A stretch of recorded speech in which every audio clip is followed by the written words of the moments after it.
Hello, everybody, and welcome to Ministry Mondays with Meg. I'm Meg. I am Reverend Meg Biddle. I always forget. I'm supposed to put my whole title up here because they want me to do that. So I'm Reverend Meg Biddle, and I serve as the National Coordinator for Ministry Life at ABHMS, and I am here in the great state of Pennsylvania at the Leadership and Mission Building, which is in King of Prussia, not far from where the Holy Donut used to be. So today, my guest is Reverend Dr. Greg Mamula, who is the Transitional Executive Minister of Nebraska. Greg, thanks so much for being with me today and, coming on and listening to me jabber. I appreciate you giving your time to come and talk about your book. Well, thank you. I'm glad to be here with you. So for people who, for some reason, I don't know, maybe they're just not involved much in ABC life, whatever, or maybe they just accidentally found us. So for somebody that doesn't know you, will you tell everybody a little bit about you? Yeah, so I don't know how far back to go. My family roots are in Arkansas. My dad was military. I grew up going to military chapels kind of all my life. And so I kind of had this really wild ecumenical experience growing up. I first got introduced to American Baptists when I was in high school. My dad was doing some contract military work in Western Massachusetts. And so I went to an American Baptist church in Williamstown, Massachusetts. And somebody invited me to help with the soundboard of the church. And I paid attention to what was happening for the first time in my life and what was going on in church. And, started to take Jesus more seriously then and became a follower.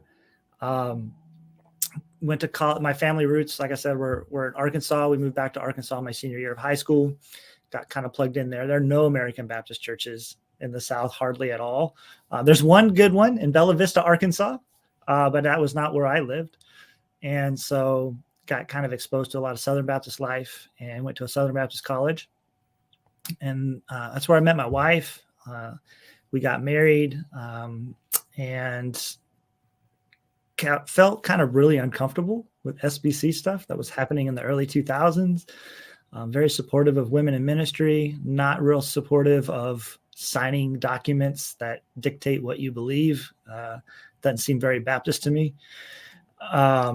And so I went to graduate school. I went to Truett Seminary at Baylor down in Texas and had a really good experience there. I got exposed to the larger Baptist universe in the United States. So that was kind of a cool experience.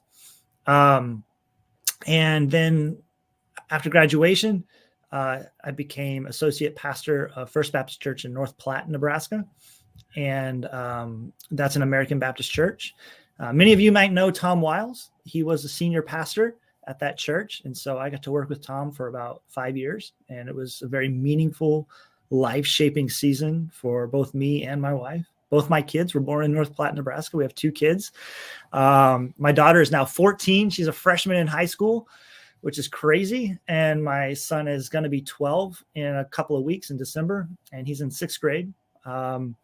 We are really into the arts. My wife paints. She does crafts. She does everything that requires an artistic ability. And I have none of that. Neither do I. Yeah, I can knit, but that's about it. Yeah, I'm one of these, I don't know what you call it. Like, I'm really good at mimicking. I can watch something long enough, then I can sort of do it. And so when I was a kid, I was playing sports. I was really into baseball.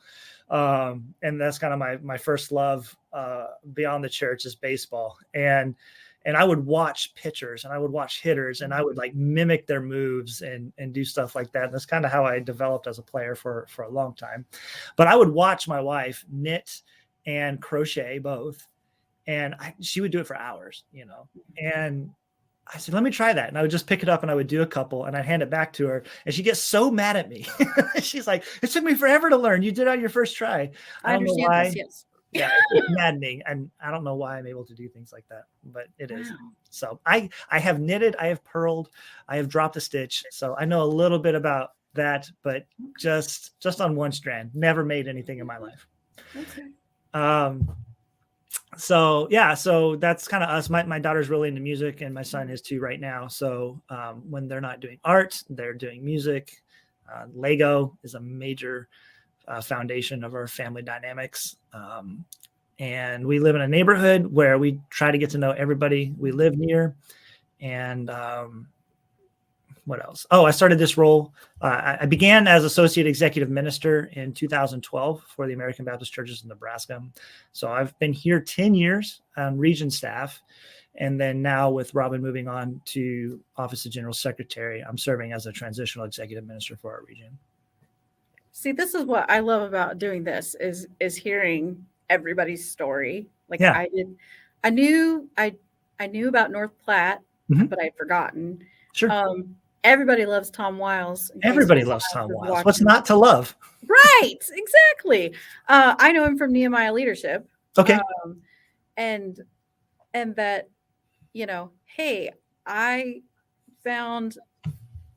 listened in church because I got to do the soundboard, kind of thing. Yeah. Like I think that having a purpose is essential for everybody, Sure. but especially for getting and keeping our youth engaged. But that's that was a key time in my life. Honestly, I was a freshman, my sophomore, junior year. I was there in Massachusetts, and I had always had this connection to God, like just because we were going to chapels. My mom was raised Southern Baptist and was very adamant we go to church. And when we were on military bases, we went to chapels. And when we were places where we could go to a Baptist church, she would just go to one, not knowing, honestly, there was a difference between American Baptist or Southern Baptist or Free Will Baptist or any of the other kinds, Right. She just went to the nearest Baptist church, and this one was an American Baptist church. And it was a crazy experience because Chris and Priscilla Smith were pastoring the church at the time. If anybody here knows them, hook me up to connect them, because I want to say thank you for changing my life. I kind of lost track of them over the years. And so they were pastoring this church so this would have been like 97, 98, somewhere around there. I think they went to Michigan after that. And I lost track of them after that. So, but the Sunday school class was doing, Philip Yancey did the Jesus I Never Knew. Oh, yeah. This was a high school Sunday school class, and they were reading this book together. And I saw two things happen. One, I connected to the church and paid attention to worship because I was doing the soundboard. And then I realized you can take your faith very, very seriously and think deeply about it, because we were doing that book. And so those were big moments for me. And that kind of put me on this path to ministry eventually. So yeah, that's kind of a weird part of that story. No, I think it's an important part of the story, because it's like, as you're saying, like this was a really key time in your life. I think that there have been plenty of studies that show that, the church does a pretty okay job up until, about that 6th grade-ish mark. Sure. Kind of stuff. But for you to go, I had a purpose, and then I found out that there was so much more.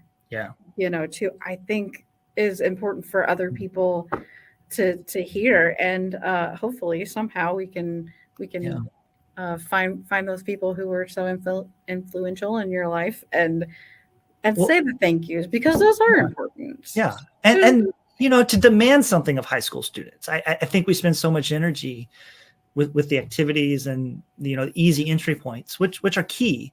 Right. I did a lot of youth ministry myself, but certainly that challenge has to be part of it as well. It can't always just be easy entry point type activities and things. So having that challenging book to read as a high school student was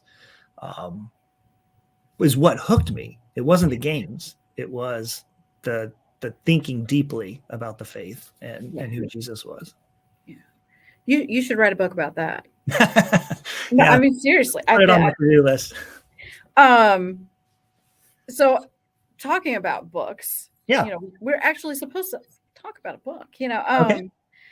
your book, your table life book, and so it was published in 2020, if I remember right. Yeah. 2021. Yeah. 2021. Okay. Yeah. So was this part of your DMen Yes. project? Is that because I Yeah. saw, thank you to your Yeah. cohort group. So Yeah. okay. Okay. Uh so why? I mean, what I mean, I know in our Yeah. DMen, because I'm at Central as Sure. well. Right. That there's the final project, but why table life? Why did Yeah. you need to write this? So it was kind of a confluence of several different things happening in my life at the moment. Okay. So when we first took on this role as a region staff person, when my family and I relocated, I have been a church staff member since I was 19, like all through college, all through seminary, beyond seminary. That's the only adult job I've ever had. And so my wife and I, we got married in that situation. I was already pastoring churches. And so every church and, as a kid, your parents pick your church, right? And so as a staff member, you got kind of built-in family, and which is a beautiful blessing of being a pastor, is you kind of get the grace of connecting with the church in a way that not everybody gets that immediate welcome when they come visit a church. As friendly as our churches are and as open as we are, sometimes it is hard to break into those dynamics. And so, but pastors get a pass. And so when we came on region staff, we had the opportunity to kind of identify a church that my family wanted to worship in the city of Omaha. And we went to visit a lot of the ABC churches in the area.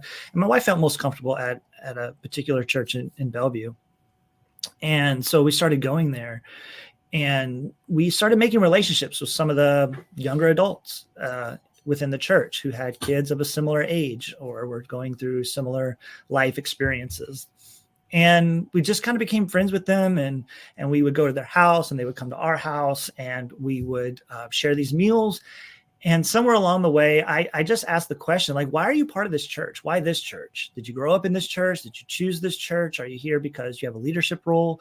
Several of the people we were sharing these dinners with were worship leaders. They were in the band, either singing or playing an instrument. Some led Sunday school classes. Some just volunteered a lot. Like one guy was the drummer, but also did a lot of maintenance, like just fix stuff in the church. It's just a real friendly and helpful person in that way. So just kind of hearing like, why are you connected? And for some of them, it is the classic. I grew up in this church. These are my people. This is my family. My dad goes here. My mom goes here. My sister goes here. My kids go here, and there's some of that. And then there's some of just, I connect because I am participating in something. So we got to hear some of those stories. About that same time, American Baptist Churches USA, we were doing a lot of partnerships with Alan Roxburgh, and we were doing Joining God in the Neighborhood, and we were doing a lot of the listening groups and all these kind of things. And it's kind of when Dwelling in the Word became kind of foundational to how we gather as American Baptists when we meet. I mean, it's still a major impact on who we are. And I went to an event, and he had a co-speaker who told us a story about how he loved his backyard, but spent time in his front yard because that's where his neighbors were. And I was so mad at that guy by the end of that conversation because I also love my backyard. That's where my kids play. That's where our grill is. That's where our little fire pit was. That's where we played wiffle ball. And I didn't want to hang out in my front yard. I wanted to just have my suburban life where I came home and went inside and went in my backyard. And I had my job with my churches, but I didn't necessarily want to have to be friends with my neighbors. But I was just so convicted by that story, and that we went out to Walmart and we bought these really inexpensive plastic chairs, and we sat in our driveway a couple of days a week. And we just, as people walked by, would say, hello, this is us. What's the name of your dog? Our kids play at the park too. You want to let them hang out together. And my kids were itty bitty then. My daughter had just kindergarten. My son was toddling about, that kind of stuff.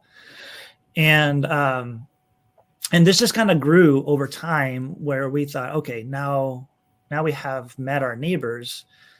What do we do with that? but we're still eating dinner with these other people. And the situation was where we had a context problem. We were worshiping in one neighborhood, but living in another.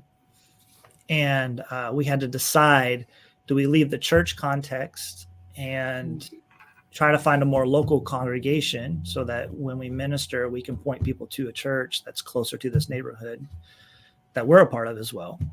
Or do we relocate our context to be closer to the church and these other people we're spending all this time with? And that was a really hard decision, actually. But ultimately, we decided to move out of our neighborhood to a neighborhood closer to the church where we were having dinner and doing these things with other people. And so we chose a home. Kind of a funny story. We were in worship on Palm Sunday, and our realtor calls us and says, "Hey, you need to leave right now because there's this house going on the market tomorrow, and it's going to sell if you don't put a bid on it right this minute."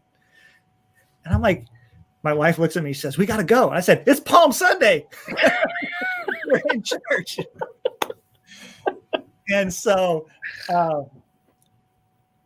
it was in this like Sunday school hour. So we went to sign papers. We bought the house right then and went back to church by the time we were waving the branches in. So, oh my gosh. Close, right? I mean, this is the point. This was the whole point, is to be in this context. Yeah. And so it was just a beautiful moment, beautiful day. We bought the house and we took all these things we've been learning, all these relationships we've been building with these young adults, how we heard their story and all those kind of things. And we started, and all the stuff we had started with the other neighborhood, and we brought it to our new neighborhood. And it just became a lifestyle where we eat with people, we tell our story, we gather around scriptures, we pray with people, we listen to their stories, we respond to them and support people in their lives because we've heard who they are and where they are in the world and how they see and think about things.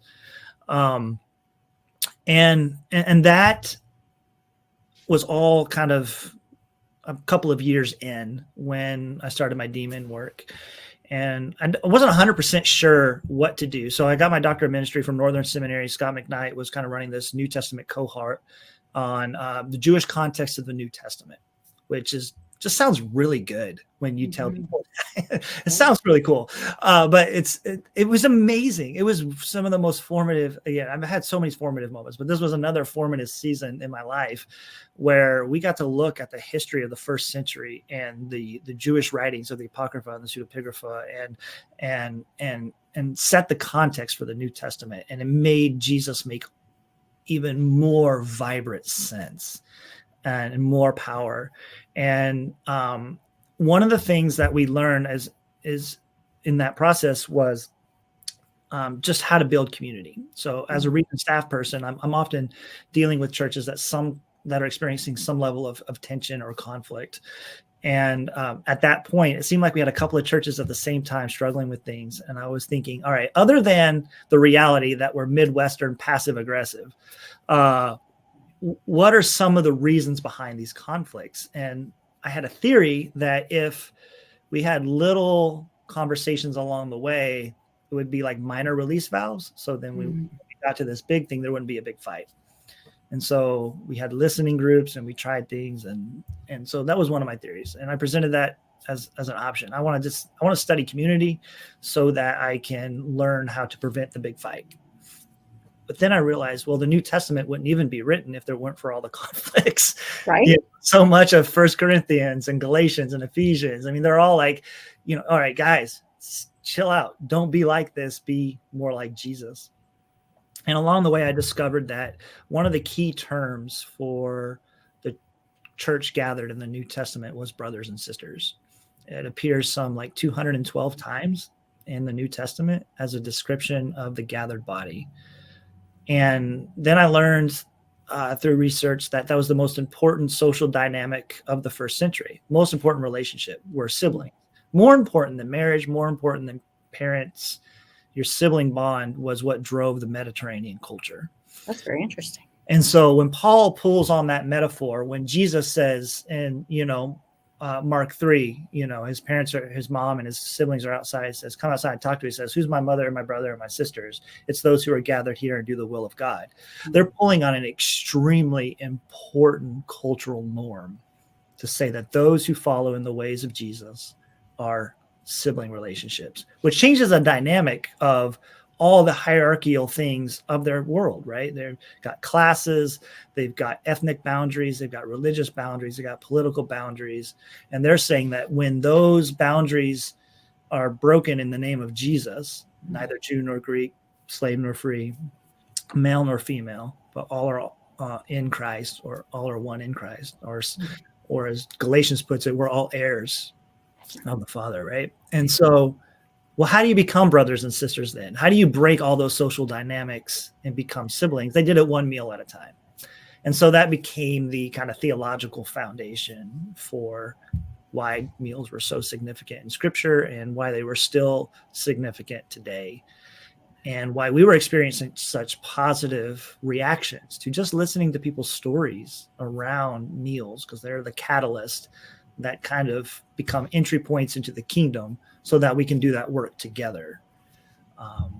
And so, yeah, that's kind of the birth story of where it came from. And then for the demon work, I had to do a formal project, and I worked with a local church, and we did some very structured versions of programmatic ways of doing table life in the hopes that it becomes a lifestyle for everyone.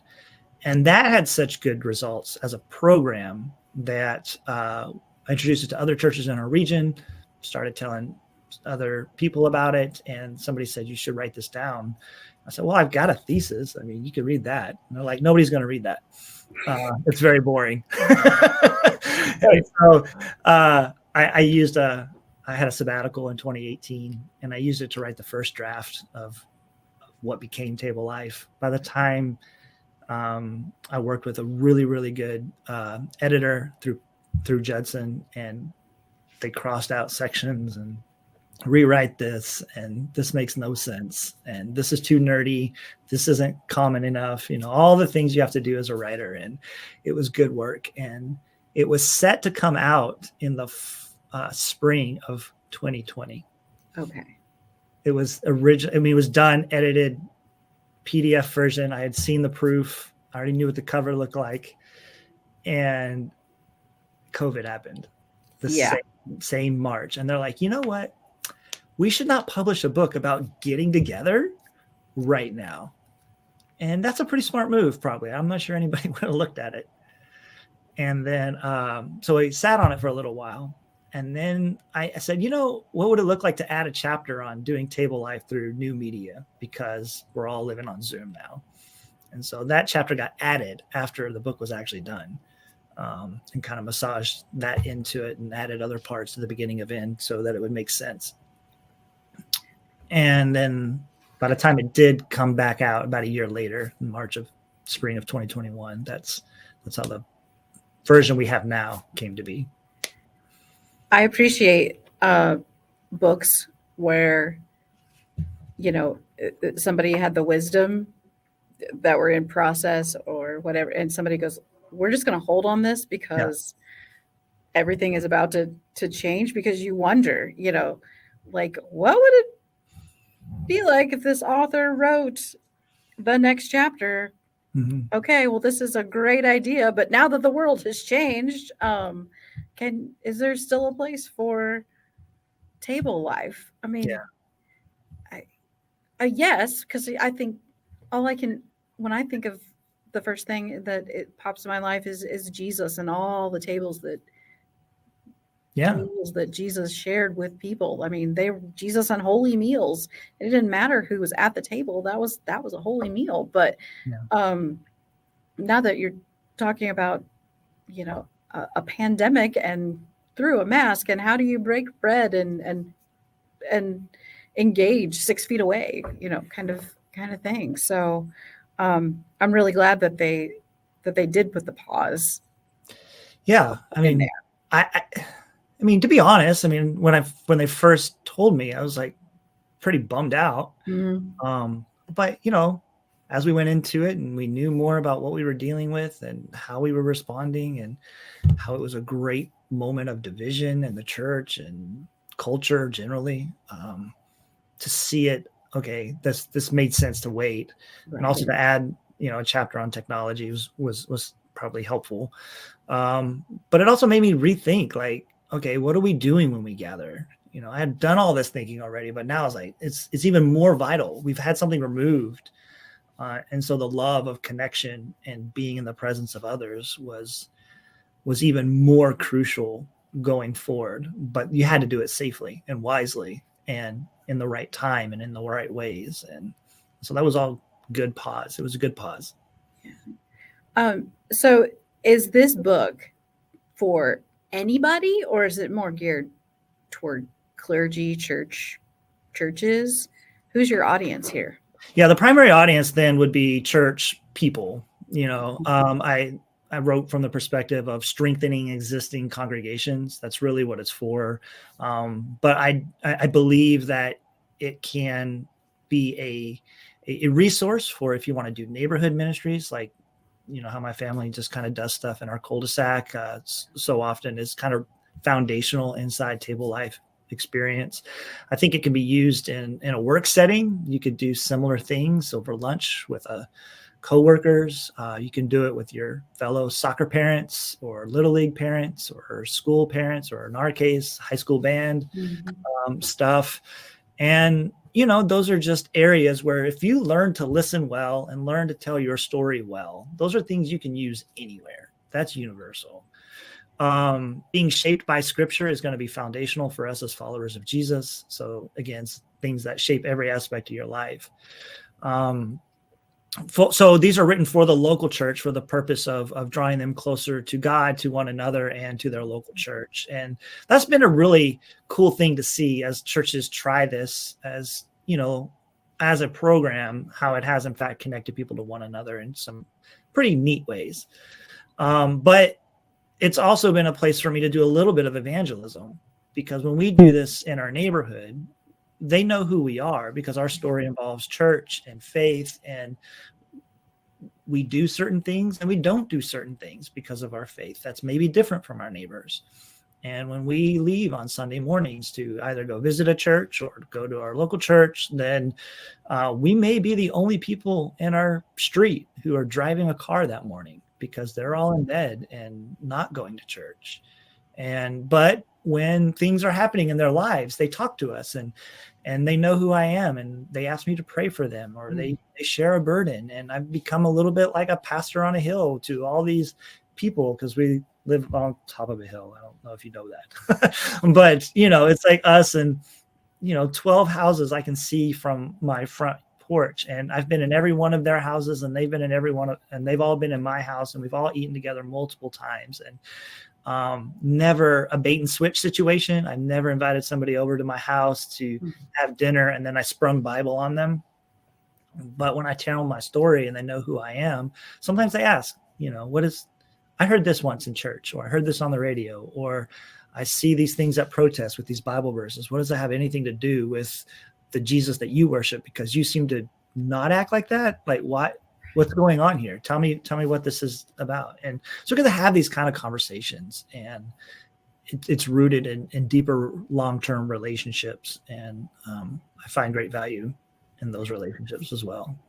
And so those become holy meals themselves as well. I mean, I think that's beautiful. And it's a great picture of a community. I mean, of what I believe Jesus had in mind, with the way we should live in community is, okay, so we don't all think the same or approach it the same, but here I'm living as my authentic self. I'm not pretending to be somebody I'm not just because my neighbor's coming over. But yet they know that you are a safe space. And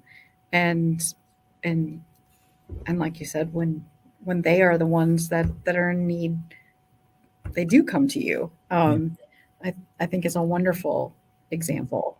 And it works in reverse. I mean, I go to them with stuff like, hey, I got hung up somewhere. My kids are home alone. Can you go check on them real quick? Right. That kind of stuff. stuff. But, these neighborhood conversations, fence line conversations, driveway conversations, these are the stuff of life and community. And we moved into this neighborhood, like I said, about 8 years ago. And all these kids are within 7, 8 years of each other. And, they're like cousins or siblings even. They go to each other's houses, they have sleepovers, they, play games. They're outside all summer long together. And us as parents were out there, visiting with one another a few nights a week. And, we all have lives, we have jobs. It's not, I don't want to mislead anybody and think we're just some sort of a weird commune who has every meal together, but we're pretty intentional as a community to gather at least every so often. And we feel it, actually. It's kind of interesting. We kind of feel like it's been a long time since we got together, right? Let's do this. Let's have a big dinner, and we'll have multiple people over for stuff as simple as Little Caesars pizza, because they're $5 each and it's super cheap. You guys have Little Caesars out there? Oh yeah. Wow. Yeah. And or hot dogs or potluck. Everybody will bring something, it's not like we're having elaborate banquets, right. It's just life food as we live together, and kids running in and out and break stuff, and it happens. It's life, but we're willing to do all that together, and it's just been this amazing experience for the last few years. Between my region work's always very, very rewarding, but my neighborhood is a space of great life-giving affirmation. What a great story. I think it's a fantastic story, just to go, hey, I got really annoyed with this one guy who was talking about the neighbors, and now, and the intention behind it all, and to go, we really need to make this decision. I think it's lovely. I think it's lovely. So if people want to go buy the book, right? Make sure I put that up there. We've got tablelife.org where you can buy the book. You can also buy it at Judson Press, and Amazon will be happy to deliver it to your porch. We also have your ABC Nebraska up, where you are currently the transitional executive minister, right? I got that right. Yeah. Nebraska. So you have a whole lot going on with the two kids, the book, the everything. But it's great, isn't it? Fun. So through this process, you kind of have to evaluate kind of your CV and your resume and stuff. And it's just, sometimes I get overwhelmed by all the opportunities I've been allowed to be a part of. I've had some amazing mentors. Tom and Robin have been huge impacts on my life. And that's given me lots of opportunities. I'm also a host of a podcast called Mission in 5, where we interview people and ask them, we ask what I say is we ask 5 simple questions to ministry practitioners to learn more about who they are and where they see God working in their community, right? That's our tagline, my podcast voice. And, we have all kinds of people. Normally it started out as a podcast for just interviewing people in Nebraska so that like everybody could learn who our pastors were. But then it became a thing where I expanded it, like anybody that has a relationship with Nebraska. So we've had ABHMS personnel on there. We've had IM personnel. Right now, my thing is all the IM people. I did like a whole thing with seminary professors and presidents for a while. Just anybody that has a relationship with ABC. If we have guest speakers coming in from outside of our Nebraska, for like a pastor's conference or something, we'll interview them. So I've had people like Todd Balsinger or JD Briggs or, these kind of people. And it's been kind of cool, Okay. So if they want to catch your podcast, where it's called Mission in 5, and it's on all the podcast platforms. So Mission in then the number 5.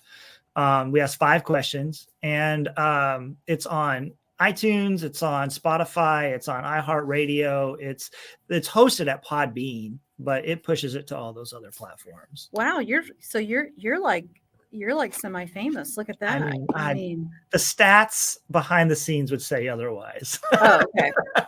But it is, it's out there for people to check out if they want. And right now we're doing IM personnel. So if you want to connect with some of the coolest people within ABC, just go check out some of these things. I talked to the Borquists. I talked to Mercy Gonzalez Barnes just yesterday. Sharon Coe's coming up. I mean, I've already interviewed her, but the episode's coming out. Debbie and Keith Myers, I think, is on this season. Melanie Begow, Christy Engel. I've got lots of people, and a lot of them is because we had relationships with them. We've had churches partner with them over the years, or they've been in the region recruiting. It's kind of Nebraska specific, but it's also generally good for ABC to just learn more about their global. Oh yeah, yeah. Which, like I told you earlier, is kind of I used to joke when I was younger. I've always had kind of a higher voice, and when I was younger, it was way worse. And when I first started preaching, like, who's going to take this person seriously? I didn't have quite the preacher voice, but I would joke that I had the perfect face for radio and the perfect voice for writing books, and so I've done all of it actually. I decided I'm just going to try everything. Well, I mean, I think you do just. I don't have radio podcast, but I've written a book, and I like writing articles. I have ongoing writing projects that I do with Word and Way publication. It's a Midwest Baptist magazine, and I write for them off and on. I write articles for Christian Citizen about 6 times a year. So your voice is out there in many, many ways. So then this brings us to that joy question, which is my favorite question. Yeah, let's hear it. You've got so many things. Yeah. Dad, and so out of all that you do, what brings you joy? Yeah. I joke when people ask for my bios on stuff. And on my Table Laugh bio and my Twitter handle, it basically says the same thing, is that, I'm an avid baseball fan. I'm a hoodie sweatshirt advocate. I'm a tea snob. I play a lot of softball, and I love stories. And these are all things that bring me joy. I love being a dad. I love being a husband. I love being a neighbor. I like to write, but that combination is what brings me joy. But I think if I had to nail it down to one thing, is just all the friendships I have make all the difference, because I have all these friendships in different contexts, but I get to be the same me in all of them. When I'm playing softball, they call me Pastor Greg, and I'm playing in a city league, and people are chucking beers between innings, and, but it's same as Table Life, just extended, right? We're just being community to these people. And I just, that's what I love, is all my friends. So I have softball friends, I have church friends, I have great colleagues, I have good neighbors, and it's these relationships that give me life. I think that's a great answer. I think it's a great answer. I mean, I'm allowed to say that, it's my show, but I really do. I think it's a great answer. And yeah, I've got a commute, so I'll pick up the podcast. I'm always up for a good listen. So that's great. I just wanted to say thank you again for your time, for coming and sharing your story and your book. And so for people who haven't read it, don't own it, go out, buy it, please. Hey, I found something new actually the other day. Somebody was asking me about it. I looked at the Amazon page, and I generally don't do that, but I tried it, and there's used ones now.